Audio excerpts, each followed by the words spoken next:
All right, so here is the just over 3 pound boneless Boston butt. A little flappy like that because the bone is pulled out. Normally it'd be seated right in there. Anyways, gonna season this guy up right nice with some John Henry's apple rub seasoning and MeatChurch's Honey Hog barbecue.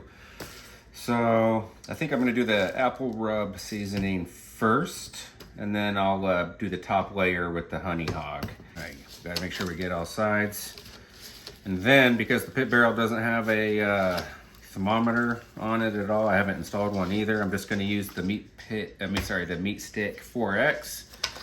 Has the ambient thermometer there and then the internal there, so that'll go in the meat, and this will give me my ambient temperature of the pit barrel. So it's perfect. And then I'll just manage it all from the app.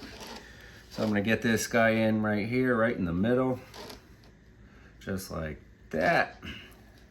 This guy's ready to go. So I'm gonna let this, oh, that smells so good.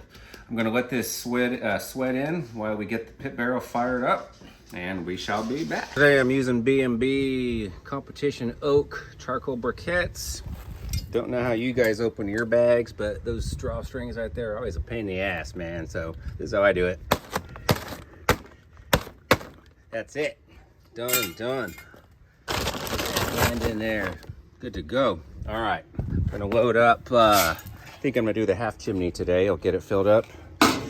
We'll be back. All right, here we go. Half chimney. Ooh, that hot. All right, half chimney is stacked and ready to go. These Weber handles, man, don't stay cool anymore.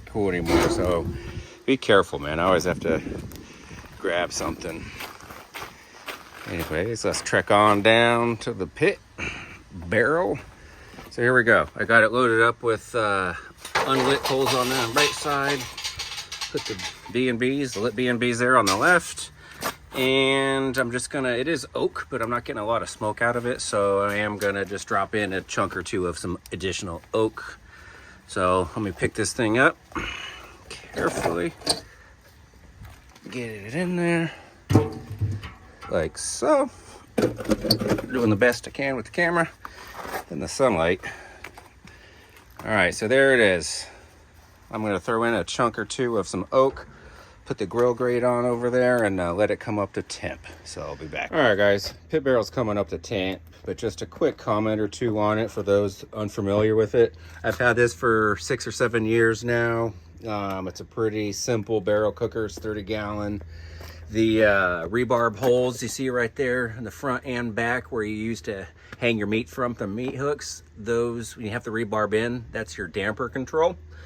Your other damper is down here at the bottom. It comes preset out of the box, and it's basically set to your altitude. So by default, out of the box with both rebarb handles in, it runs at approximately 275. If you take one rebarb out, or both out, you can get it to run hotter, etc. And depending on how you do your charcoal management, you could get it to run hotter. But that's it, man. It's a great, great grill made by a U.S. veteran. It's a great cooker, man. It's good set it and forget it. That's why it doesn't come with a thermometer, because it's set to run at 275 when it's dialed in. All right, cool. That's that. Okay, pick you up. So what I like to do, I'm just going to put this on the, not right over the, whoops, let me get the camera on there. Kind of over the unlit coals. That way it cooks somewhat indirect. You're going to have the, I do have it capside down. That'll help protect the meat and give a nice vapor as it hits the coals and add to that flavor profile. So I will put the lid on here. I'll come back a few times throughout the cook to show you the phases of the bark development and whatnot. Other than that, it is set it to forget it. I'll monitor it from the Meat Stick app on my phone here, so I can sit on the couch and be lazy all day. Watch some football, preseason style. All right, it's been 3.5 hours. Have not had a look at it or anything. Got both rebarbs in there, as you can see. The damper is going. It's 176 internal, according to the Meat Stick probe. So let's pop the lid, take a first look, see how it's doing, and decide if we're going to wrap it or just let it go. No wrap. That's going to be a little bit hot, probably. That's all vapor mostly coming off as the drips hit the coals down there. But look at that. That looks very good. Nice, very, very nice coloring on there. Very nice. Looking good. 3.5 hours. 176. Probably another hour, hour and a half to go. I don't think I'm going to wrap it. I'm just going to let it go. It was very marbled, so I think we're good on that front. All right, we're at temp. I'm going to take these rebars out the way so I could get my big old pork shoulder spatula in there. I don't want to risk in case it's stuck to the grill grate. Sometimes that can happen. I don't know. Look at that color, and that's amazing looking. Mighty fine, if I do say so. All right, I'm gonna get this off, wrapped up in foil, let it rest for an hour. We'll come back, pull it up, try it out. That smells amazing, looks and smells amazing. All right, let's see how I can do it. All right, not bad. Let's get it out in the sun. See, check that out. Beautiful. All right, drop her right on the heavy duty tin foil.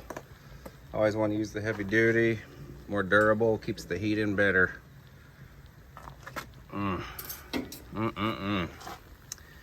That's good bark. Hear it sizzle too. Look at that.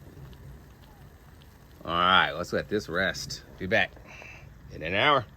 All right, guys, it's been resting for a better half of an hour and 15 minutes. Let's see how we did. Look at that. I'll bring it in a little closer for you. Check that out. Nice coloring. Nice and glazy looking. All that sugar. Let's break it apart. See how it looks. Excellent coloring already. Smoke ring. Check that out. Post oak. I just ate that. Wow, this is good. It's very, very hot still. Check that out, though. Let's have some of that.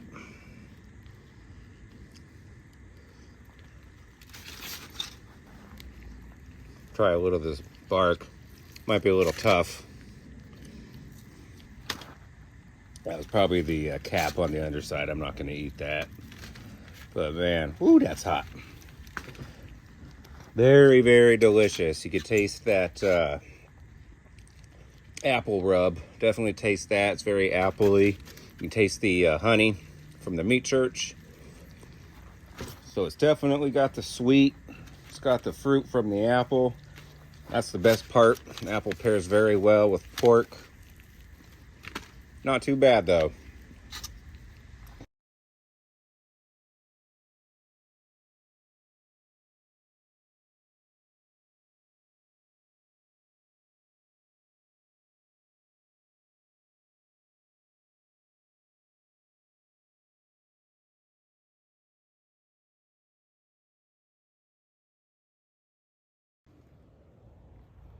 Final product. Not too shabby. Pit barrel, man. Can't go wrong. Most of that fat rendered down. Nice and juicy. Good coloring, good bark, good smoke ring, good flavor. All right.